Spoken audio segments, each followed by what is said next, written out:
Abraçando depois de 20 anos. Ju, sabe quantos quilômetros o seu pai mora de distância de você? Não. 5,5 quilômetros. É isso que separou vocês, 20 anos de saudades. É pertinho. Eu sei onde é Paraisópolis. Então dê aquele abraço. Dê aquele abraço gostoso. Datena, mais uma família unida pelo Brasil urgente. Olha, muito bacana, né? Eu não sabia, sinceramente, que o Walter tinha trabalhado com o Gugu. Nós temos a missa aqui do Gugu, onde está a Letícia Gil, está lá a Dona Maria do Céu, toda a família do Gugu, filhos e daí por diante, a esposa dele, a Rose, né? Está sendo realizada a missa. Eu, quando vi a matéria, o Simão falou assim, tem uma matéria do Walter Anjos que trabalhou com o Gugu. Sinceramente, eu não sabia que o Walter trabalhava com o Gugu. E disse coisas lindas do Gugu. Bom, enfim, que o Gugu esteja descansando em paz nesse momento. Olha, toda vez que eu venho para cá, eu passo aquele muro, muro não, né? Aquele troço de vidro que tem ali na raia olímpica da USP. Aquilo foi uma bobagem tão grande. Foi ideia, acho que foi a ideia do Dória, derrubar o muro que tinha ali para botar essa coisa ridícula aqui, que é um negócio de vidro que quebra toda hora. Eu não sei se quebram, chegaram a dizer até que fizeram estudo, a própria trepidação que existe aqui na Marginal poderia quebrar esses vidros aqui. Mas uma coisa absurdamente desnecessária. Primeiro, o que o cara quer ver dentro da USP lá? Nada. Podia ter deixado aquele muro do mesmo jeito que estava. Em segundo lugar, se era para ver a USP, você não vê nada. A não ser que você tiver de caminhão ou de avião. Porque olha o tamanho aqui, ó, do parapeito que fizeram. Não, deixa lá passando. E também aqui, aí então fica um pouquinho de vidro, só vê a copa das árvores. Para que isso? Ah, mas o povo brasileiro está quebrando.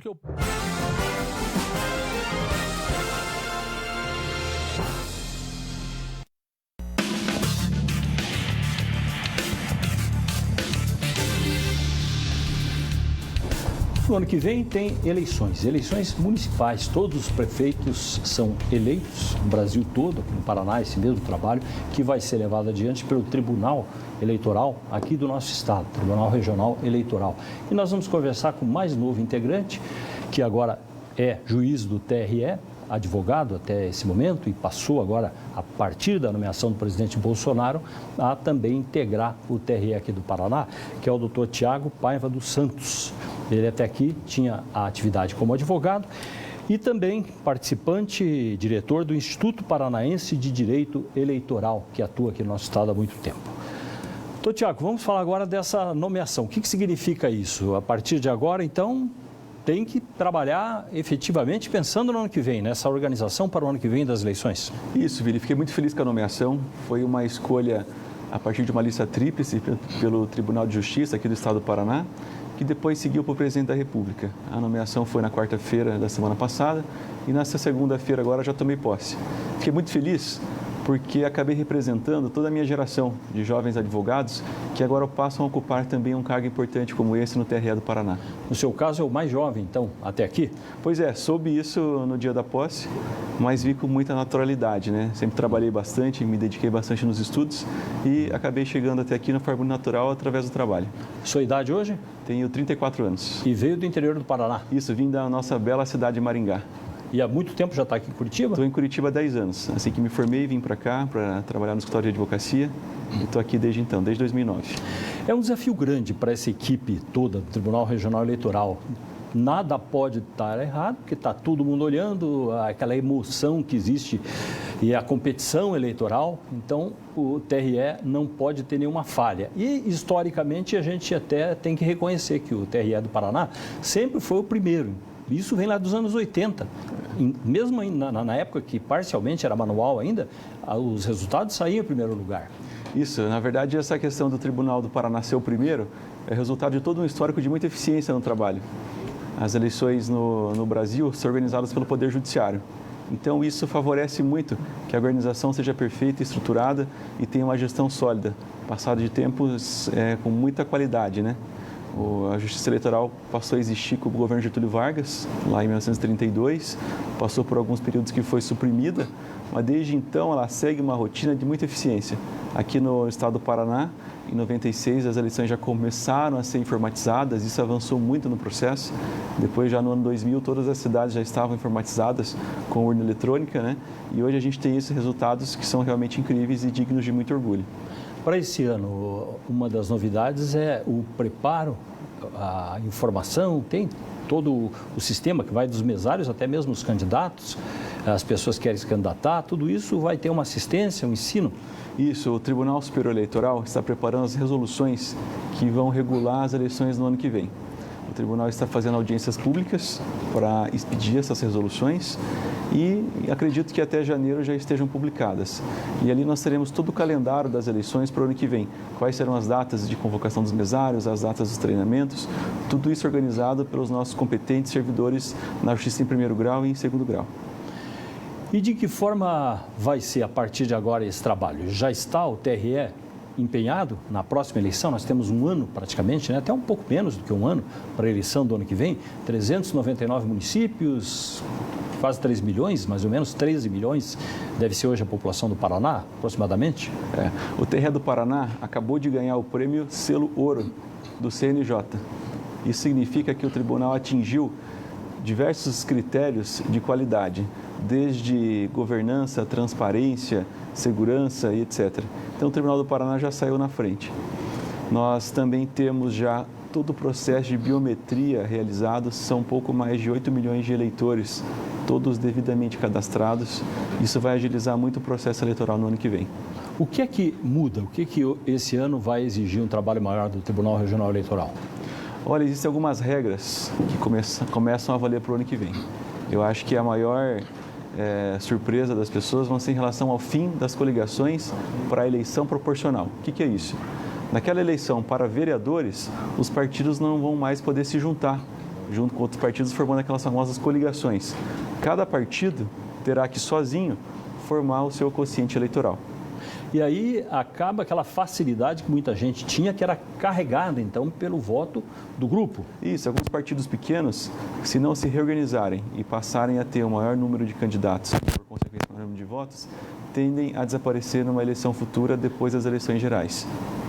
Porque há uma barreira agora. O partido pequeno que não tem representatividade, ele pode ser extinto. Isso, a legislação não está mais chamando de barreira, mas é como se fosse a barreira. Se o partido não atingir aquela cláusula que a gente chama agora de eficiência, ele vai deixar de existir, mas só depois da eleição geral. Então, para essa eleição municipal, vai ser o primeiro teste de como serão as eleições sem coligações. Lembrando que para a eleição majoritária, que é aquela eleição para prefeitos, a coligação continua existindo. Os partidos vão poder se unir para apoiar aquele prefeito, aquele candidato. Mas para vereador, não. Numa mesma eleição, então, duas situações diferentes, né? Prefeito pode ter coligação. Isso. Para vereador, aí é cada um por si, depende do resultado que cada um conseguir na cidade. Cada partido vai ter que se organizar, isso vai fortalecer os partidos, acredito, que vão ter que se organizar e juntos fazerem o quociente eleitoral. E isso é interessante, até interessante explicar para quem não acompanha, porque era muito comum as pessoas realmente carregadas, que muitas vezes não tinham mérito, não tinham uma popularidade, mas justamente por essas artimanhas na hora de fazer a coligação, acabavam chegando lá. Às vezes é até difícil explicar para as pessoas lá em casa como é que funciona esse quociente, né? Mas só para as pessoas entenderem de forma bem simples. Ao final da eleição, o que o tribunal faz? Ele conta todas as pessoas que votaram, todos os números de votos válidos e dividem esse valor pelo número de cadeiras naquele parlamento. Por exemplo, se houve 10 mil eleitores com votos válidos e existem 10 cadeiras na Câmara de Vereadores, será 10 mil votos do quociente eleitoral. Então, a cada 10 mil votos, aquele partido fará uma cadeira na Câmara de Vereadores. De que forma é o trabalho quando alguém ingressa, e aí, no caso, houve uma escolha, e muda de ambiente, né? Porque até aqui era o cargo de advogado, é um ambiente. Agora é um outro ambiente que é a justiça e a justiça eleitoral, especificamente estadual. Isso. Essa é uma disposição da Constituição Federal. A Constituição foi muito feliz quando dispôs sobre uma composição mista para os tribunais regionais eleitorais, isso no Brasil inteiro. Então, no Tribunal Regional Eleitoral, a gente tem como integrantes 2 desembargadores dos estados, 2 advogados, 2 juízes de direito e um desembargador federal. Isso faz com que essa corte mista tenha experiências de diferentes setores. Cada um traz a sua experiência do seu local de trabalho. E isso contribui muito para os julgamentos e para a definição dos rumos da justiça. Essa escolha, então, passa pelo Tribunal de Justiça e também depende da nomeação do presidente da República. Isso, especificamente no cargo de advogado, quem faz a escolha é o Tribunal de Justiça, que escolhe 3 advogados dentre os inscritos. Quem caminha para o presidente da República, que faz a escolha de um nome. E aí, no seu caso, por exemplo, que veio dentro dessa escolha como advogado, retorna depois dos 2 anos à carreira de advogado ou pode ficar na carreira? Isso, depois de terminado o mandato, a gente retorna para a advocacia e deixa a justiça. É como um mandato, então? É como um mandato. A Constituição permite uma reeleição, mas depende, claro, de passar por todo esse processo de novo. E isso deve ser interessante pela possibilidade da renovação, as ideias que vêm de fora, pessoas com visões diferentes que nessa composição podem contribuir. Isso, o tribunal historicamente tem sido muito feliz com as escolhas que tem, com a composição que teve. Passaram pelo Tribunal Regional Eleitoral aqui do Paraná grandes juristas e isso valoriza muito a nossa justiça. Como é que é a aplicação da legislação eleitoral? Porque a briga sempre é presente e mesmo que não haja alguma coisa, muitas vezes aparece uma denúncia, muitas vezes tem fundamento, outras vezes são meras brigas políticas. Como é que é esse julgamento, esse acompanhamento para tentar dar uma pacificação ao processo eleitoral? A Justiça Eleitoral tem uma função múltipla, né? Ao mesmo tempo que ela organiza as eleições, ela também faz a análise judicial das eleições. Então, todas as questões que envolvem algum processo judicial também é analisada pela própria Justiça Eleitoral. Para atender essa questão especificamente, a legislação prevê regras que garantem que os candidatos devem trabalhar com alguma isonomia, ou seja, com alguma igualdade durante o pleito. Então, não pode haver abuso do poder político, não pode haver abuso do poder econômico. E todas essas questões são trazidas ao Poder Judiciário através de reclamações dos próprios partidos, dos próprios candidatos e também do Ministério Público Eleitoral. E a Justiça, então, analisa os fatos e dá a resposta para o cidadão. O andamento para que tudo vá bem. Como nós falamos, historicamente o resultado aqui é positivo. Só alguns casos na última eleição aconteceram, mas eram casos em algumas das urnas por problema de conexão ou defeito de urna que tem que ser trocado. Sim. Mas isso, numa proporcionalidade de tantos locais de votação, dá para dizer que está dentro da normalidade? É isso. O tribunal tem uma reserva técnica de urnas eletrônicas para serem substituídas. Mas, historicamente, tem sido ínfimo a quantidade de urnas substituídas, né?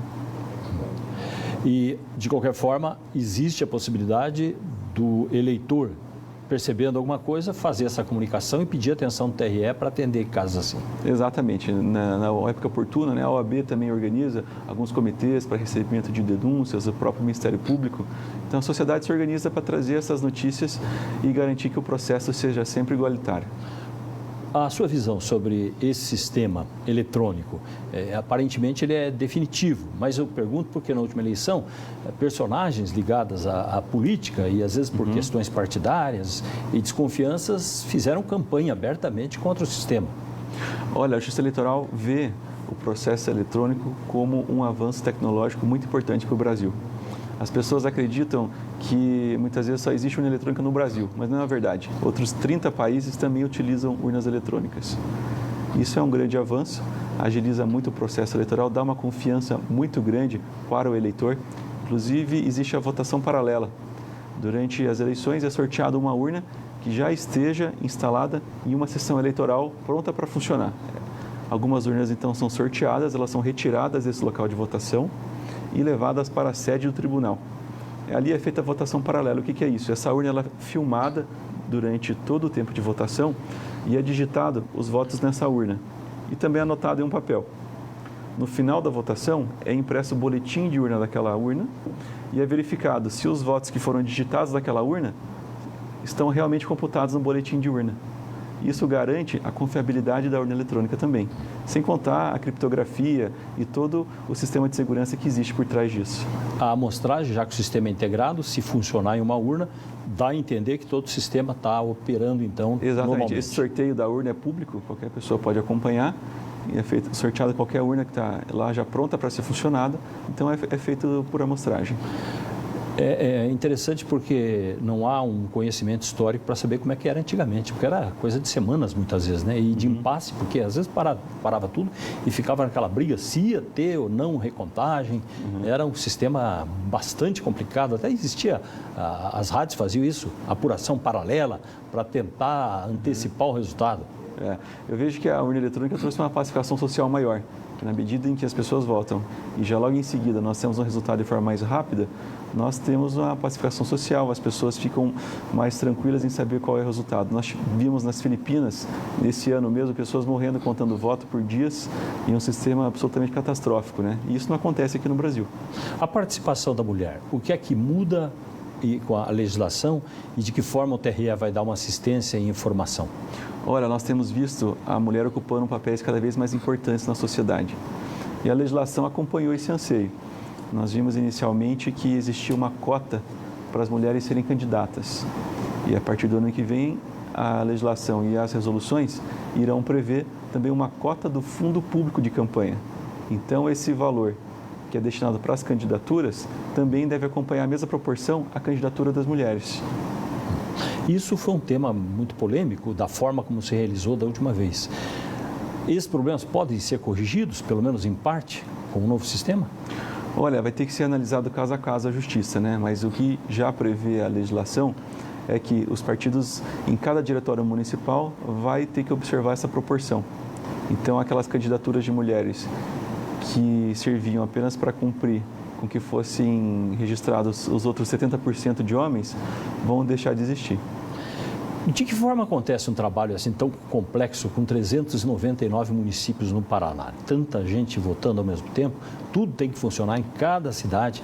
E como é que se compõe? Como é que se tem, evidentemente, o voluntário, tem aquele que é convocado e tudo mais. Mas tem que haver uma coordenação em cada ponto para que as coisas funcionem. A Justiça Eleitoral está muito bem organizada já no Estado. Nós contamos com um pouco mais de 850 servidores de carreira que trabalham todos os dias para que o processo eleitoral funcione. E na época das eleições, chegam os voluntários, que são treinados e podem trabalhar no dia da eleição. Nós estamos conversando hoje aqui com um novo juiz do Tribunal Regional Eleitoral, o Tiago Paiva dos Santos, que foi nomeado, assumiu nesta semana, e a gente está sabendo um pouco mais do sistema que vai ser usado no ano que vem, daqui a menos de um ano, para escolher os novos prefeitos e vereadores em todas as cidades do Brasil. Já voltamos.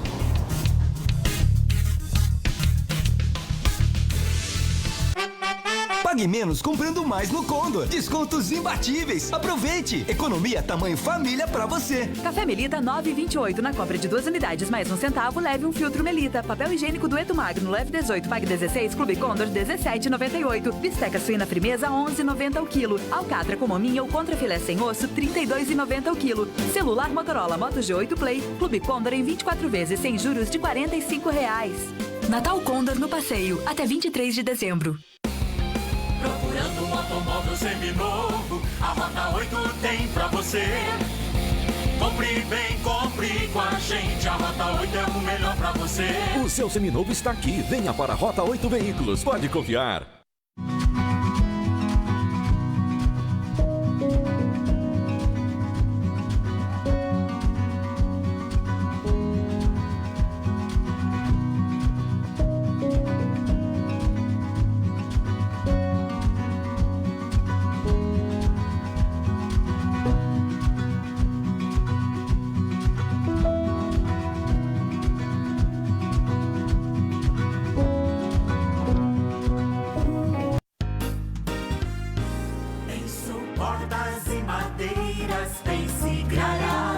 Gralha Azul é a mais completa loja de Curitiba em portas, decks, degraus, assoalhos, madeiras e mais. Com tradição de 28 anos. O atendimento é personalizado em um showroom moderno com gosto, requinte, qualidade. Gralha Azul. Showroom Senador Salgado Filho 4.812 com amplo estacionamento.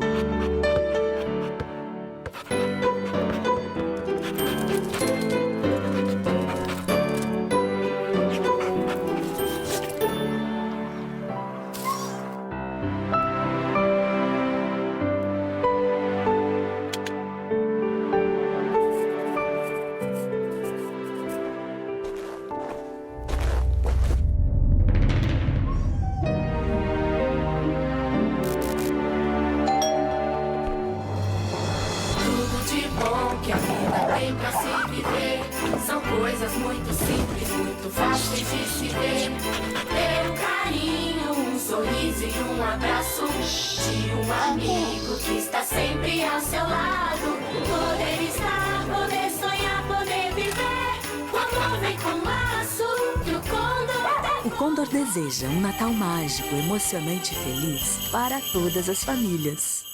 Saldão Black Friday exclusivo na Luzon. Até este domingo, condições arrasadoras para toda a linha Volkswagen. Vem e traga sua proposta. A Luzon garante a melhor negociação. Aproveite o saldão da Black Friday até domingo às 17 horas. Negócio bom é na Luzon, Torres e Tarumã.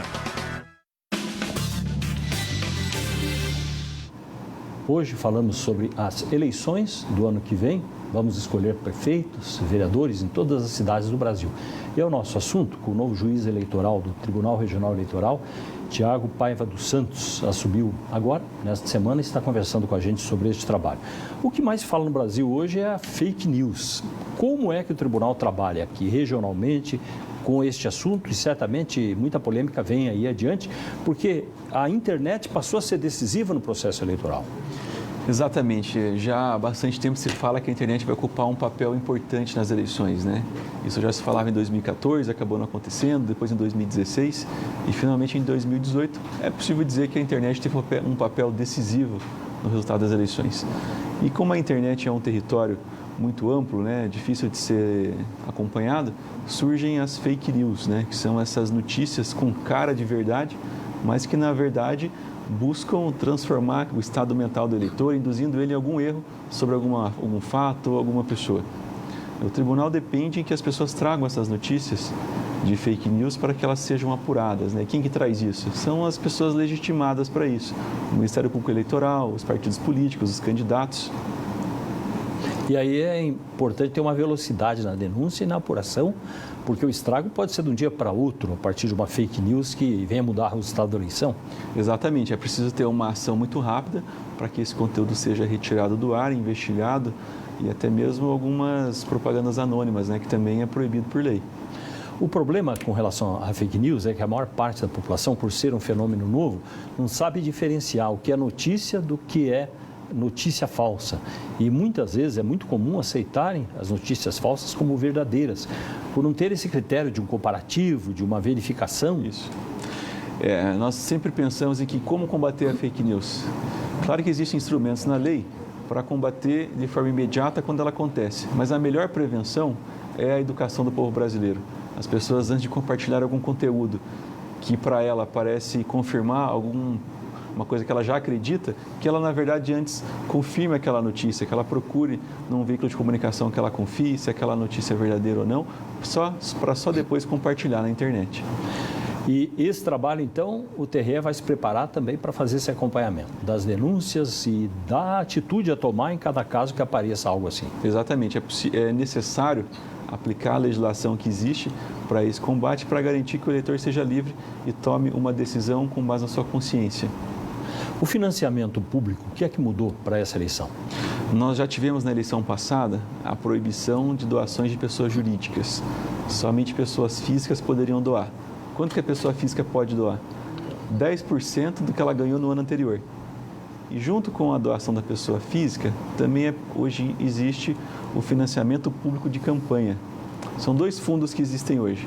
Um é o fundo partidário, em que o orçamento da União destina um valor para os partidos promoverem a sua atividade partidária, e o outro é o fundo especial para as campanhas eleitorais.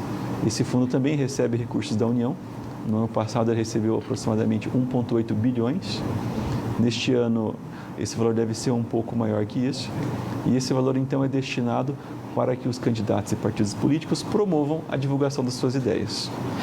É importante entender que o TRE depende da participação do eleitor, do público, porque o TRE, tradicionalmente, ele não toma a decisão, ele espera a denúncia, e tendo a denúncia aí, ele é motivado a agir. Isso vem daquela função múltipla da Justiça Eleitoral. Ao mesmo tempo que ela organiza as eleições, ela também exerce a parte judicial das eleições. Então, essas notícias, na verdade, são trazidas ao tribunal a depender das ações propostas por aqueles candidatos legitimados, né? E aí o tribunal age para verificar se é o caso de retirar do ar, se for, por exemplo, um comercial de televisão, coisa parecida. Exato, um comercial de televisão, uma postagem na internet ou um panfleto sendo divulgado de forma irregular. A democracia brasileira ela é muito regulada e todas as formas de propaganda estão previamente previstas na legislação. Então, a gente tem até regulamento para tamanho de adesivo, para tamanho de cartaz e também para a forma em que ela é divulgada e espalhada nas cidades. Essa participação, essa denúncia, o acompanhamento é uma função de cidadania, o fato da pessoa ajudar, porque é impossível que o TRE resolva tudo sozinho, mas havendo essa participação, é possível cercar um pouco mais para não acontecer esse tipo de artimanha. Isso, e tudo isso existe para que a campanha seja propositiva, que as pessoas tragam soluções para melhorar a vida das pessoas nas cidades e não que a campanha se torne ali um ambiente sujo de mentiras, etc. Então a legislação ela é toda formada para que haja realmente proposições e ideias para transformar o Brasil. Estes fundos, já é possível avaliar de que forma eles mudaram? Porque a ideia era tirar a influência tão grande das empresas, das grandes corporações, que bancavam seus candidatos para defender seus próprios interesses. A ideia é tirar um pouco dessa, pelo menos teoricamente, tirar essa pressão. Isso. Algumas pessoas reclamam do custo das eleições, né? Mas a gente tem que saber que esse custo, na verdade, pode ser visto como um investimento também, né? As ideias podem ser divulgadas e ali, através de um voto, se mudar o destino de um país. Então, com esse custo, que na verdade pode ser visto também como investimento, a democracia brasileira tende a ganhar, porque vai passar a existir um distanciamento maior entre o doador e o eleito. Há trabalho junto aos candidatos, ou seja, o candidato antigo ou novo, que nunca participou na vida e que vai entrar agora? Como é que o TRE trabalha com isso? Muitas pessoas pensam como que vai fazer para entrar na política, né? O que ela tem que fazer para começar? Em primeiro lugar, a pessoa tem que estar filiada a um partido político. A legislação prevê que a filiação é obrigatória em até 6 meses antes da eleição. Depois de estar filiada, essa pessoa que pretenda ser candidata, ela deve passar por uma convenção partidária, ser escolhida e aí seguir todas as fases do processo eleitoral, que é o registro de candidatura, a propaganda e a prestação de contas. O tribunal tem um programa que, através da escola judiciária, que é para a formação de mulheres que pretendam ser candidatas, justamente para incentivar essa participação da candidatura feminina. E em tudo isso, o trabalho isso é interessante lembrar, ele é muito ligado à comunidade, né? As pessoas que fazem realmente eleição, que vão para a linha de frente, são aqueles convocados ou voluntários e é a própria comunidade que faz o processo eleitoral com a coordenação, evidentemente, da área jurídica do tribunal. Isso é muito bonito de ver. As pessoas se oferecem realmente para trabalhar no dia da eleição. É verdade que algumas pessoas não gostam, querem tentar evitar e pedir para não ser mais convocada, mas a grande maioria das pessoas são pessoas interessadas, que se oferecem para ser mesários e isso contribui muito com a democracia brasileira. Então, Tiago, até que foi advogado, agora assume o Tribunal Regional Eleitoral como juiz. Vamos falar um pouquinho da carreira, o direito hoje, que é um curso que tem algo interessante, dá um preparo para muita coisa diferente. Você vê advogado agindo em várias áreas, em direção de empresa, em gestão, ou na área pública, mas talvez ainda tradicionalmente seja um curso que mais é amplo nesse preparo para várias funções diferentes. Eu vejo o curso de Direito como um curso que forma para a cidadania. É o curso que informa as pessoas quais são os direitos e deveres de toda a sociedade. E isso nos mais diferentes aspectos, né? Seja o previdenciário, seja o criminal, seja o civil e etc. Hoje nós temos no Brasil mais de 1 milhão de advogados inscritos, né? Então, isso certamente, uma hora o mercado vai se autorregular e vai perceber que não há espaço para tantos advogados assim. São quase 150 pessoas para um advogado. É um dos maiores índices no mundo inteiro. Então, muitos bacharéis em Direito acabam ocupando também outras funções na sociedade. São diretores de empresa, têm um comércio e essa formação que ele carrega realmente ajuda muito ele nos negócios. Pode haver alguma alteração nisso? Porque se discute, e principalmente porque tem uma parcela que fica fora porque não passa no exame da ordem dos advogados. Esse é um tema aí que sempre está em debate. Se mantém o exame, e outros cursos também têm isso, como a medicina, cursos que fazem uma peneira para verificar se realmente a pessoa saiu preparada. A questão do exame é muito interessante. No exame de ordem não existe uma concorrência com outras pessoas ou com o número de vagas específicos. Basta o candidato acertar o número mínimo de questões. E não são questões também muito difíceis de serem resolvidas, né? Tanto que as aprovações são muito boas. Então basta o candidato ter uma boa formação jurídica que acredito que ele vai ser aprovado no exame de ordem. E se não passar no exame, ele não se torna um advogado profissional. Ele tem o diploma, mas não pode exercer a advocacia. Isso, uma vez não aprovado, o candidato pode tentar novamente, quantas vezes pretender, né, melhorar a sua formação, até que ele seja aprovado e atinja aquele número mínimo de questões a serem acertadas. E um detalhe interessante também é que no passado, só para relembrar, né, o próprio jornalismo vinha do direito, porque não existiam os cursos de jornalismo. Como o curso de direito era o que dava mais conhecimento, leitura, e também a capacidade, a fluência, a capacidade de falar, é dali que saíam os radialistas antigos. Isso foi um fato importante na nossa história. Bem interessante. Acho que muitas outras profissões devem também ter passado por isso. Professor, né? Também, em grande parte. É como o curso de Direito tem uma formação ampla, assim como o jornalismo, acaba trazendo uma bagagem muito interessante para poder traduzir as notícias e informar as pessoas. Né? E o entendimento do brasileiro, a sua visão do entendimento brasileiro sobre o processo eleitoral? Porque a gente vive um clima de polarização muito forte, né? Há um ódio, inclusive, muito grande, você vê, entre esquerda, direita, cada segmento querendo acabar com o seu adversário. Será que isso é natural da democracia? Vamos sair um dia desse quadro? Olha, nós vivemos num momento, na minha visão pessoal, em que as pessoas estão interessadas em encontrar um rumo para o país.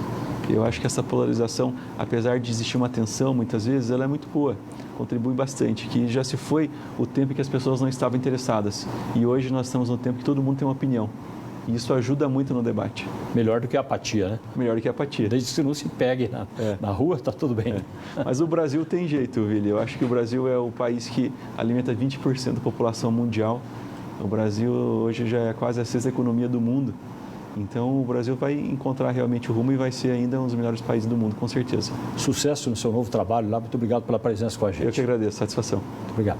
Doutor Tiago Paiva dos Santos, que está assumindo, então, como juiz, foi indicado, foi nomeado pelo presidente da República e fica durante 2 anos nesse trabalho no TRE aqui do Paraná.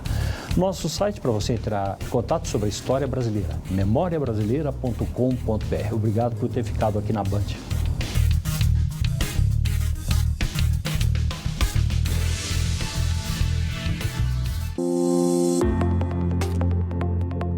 Band Paraná, a emissora que mais cresce, a programação que mais evolui.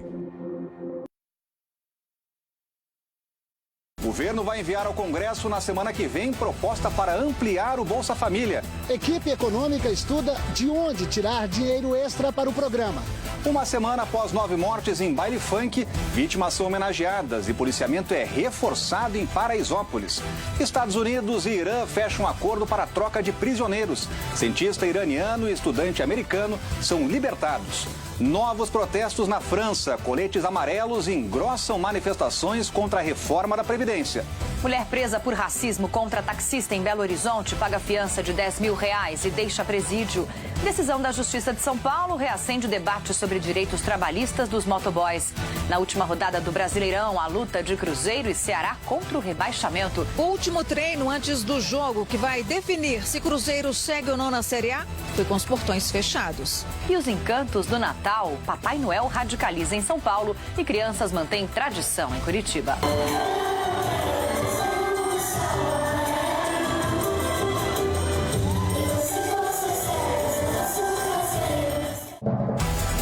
Jornal da Band. Oferecimento